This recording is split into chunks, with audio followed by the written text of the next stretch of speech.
Fans, welcome to what is effectively the first day of the general election proper. We have a lot to cover on tonight's show, but let's begin with today's dueling speeches between Donald J. Trump, billionaire, and Hillary R. Clinton, multimillionaire. Both delivered pretty formal campaign speeches to their respective bases this afternoon. Trump spoke to a conservative audience at the annual Faith and Freedom Conference in Washington, D.C., his first public event since that stilted teleprompter speech on Tuesday night. That happened right after Clinton addressed members of the Planned Parenthood Action Fund less than a mile away, her first public appearance since those big endorsements from President Obama, Vice President Joe Biden, and Elizabeth Warren yesterday. Trump hit Clinton, Clinton hit Trump. Let's go to the tape. When Donald Trump says, "Let's make America great again," that is code for "let's take America backward." Hillary Clinton, or as I call her, Crooked Hillary Clinton, refuses to even say the words radical Islam. This alone makes her unfit to be president. And anyone who wants to defund Planned Parenthood and wipe out safe, legal abortion has no idea what's best for women. She'll appoint radical judges who will legislate from the bench, overriding Congress, and I'll tell you, the will of the people will mean nothing, nothing. This is a man who has called women pigs, dogs, and disgusting animals. Kind of hard to imagine counting on him to respect our fundamental rights. Her policies will be a crushing blow to all poor people in this country. All right, so this is coming off a pretty stellar week for Hillary Clinton and one of the worst weeks or two for Trump. But for the moment, Mike, let's try to strip away that context and just judge these speeches on their own merits. We will expect to see a lot more of what we just saw over the course of the months ahead. On this first day of the general election, who had the better day? Hillary Clinton had the better day because she's had the better week. But Donald Trump, if you watch that speech today, he has picked up the pace a bit with the teleprompters. He's doing a little bit better reading the speech from the teleprompter. The speech, I thought, included all sorts of extraneous subjects that he was throwing in there. Yeah. I don't know why he did that. But at the end of the day, it gets back to the point that you've discussed endlessly. Yeah. There is no campaign there. There is just Donald Trump. Yeah, it's true.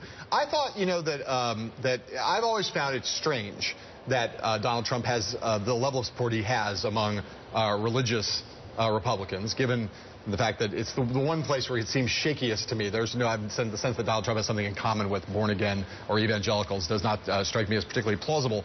I will say, I thought Hillary Clinton was very good today. I thought Trump, if only because he's had such a horrible 2 weeks and he managed to give that speech today and behave like a somewhat normal candidate, you know, reading from the script, making his hits as expected, it was actually pretty good. It was maybe even a little bit better day for Trump just because his week was lead-up was so bad. You mean because of the level of expectations? Yes, the level of expectations, right. But don't you think that part of Trump's appeal to the evangelicals, and it is there, we've seen that, we've witnessed it through the primaries, is because of what he did today. He shows up and he gives this strongman speech attacking Hillary Clinton, and his points are all about strength and I'll protect the country, and that appeals to evangelicals as well as a whole host of people in the primaries. Yeah, yes, that's true.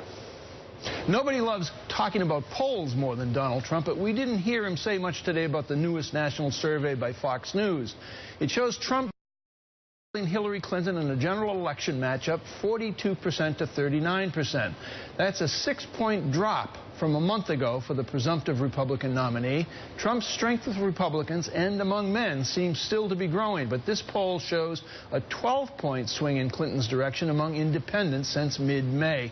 John, it's important to note that this poll was in the field before those big Clinton endorsements yesterday, so he's probably get an even bigger bump in the coming days. How worried do you think the Trump campaign, as it exists, whatever the campaign is, right, should they be more worried than they seem to be? Well, I think that the point you make is the relevant point, Mike. We are going to see Hillary Clinton, as she has with astonishing speed, move to start unifying the Democratic Party. She's going to see a lift, the traditional lift. She's now the presumptive nominee, got a lot of people behind her. Bernie Sanders is falling in line. She's going to get a big lift. But I have to say, if I'm Donald Trump, looking at just the overall, the 6-point drop, given how horrible the last couple weeks have been for him, he might have expected it to be worse than what he's seen today, he might, I think wrongly, but he might be looking at those numbers saying, I only dropped 6 points after all of that? I can make that up. Well, I don't disagree with you because Donald Trump is Donald Trump. I mean, he sees bright lights in everything.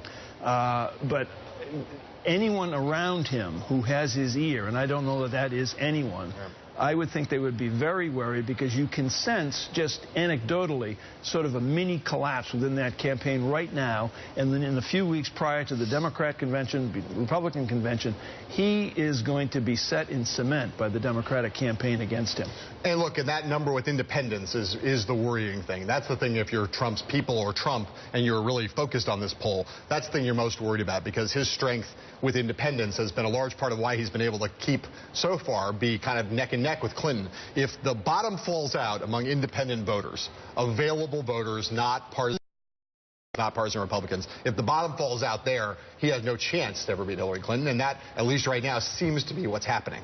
Well, yeah, and I don't think the Trump campaign people have factored into the equation that there aren't enough white men in America to elect him president of the United States. If that is what he's depending on. White men are your specialty. Those are your people. Well, look Let's at me. Let's be clear. I mean, like one of the whitest men I've ever seen. You know something about white men, but there's not enough of you out there, is what you're saying. The Correct. Conservative version of you. Correct. Yeah, I mean, look, the demographics are stacked against him, and that's why I say, you know, with these independent voters, you know, they've been attracted to Trump all along. What this poll suggests is that independent voters have been affected in a significant way by all of the negative headlines and the controversy and Trump's racist comments, and that is, again, real.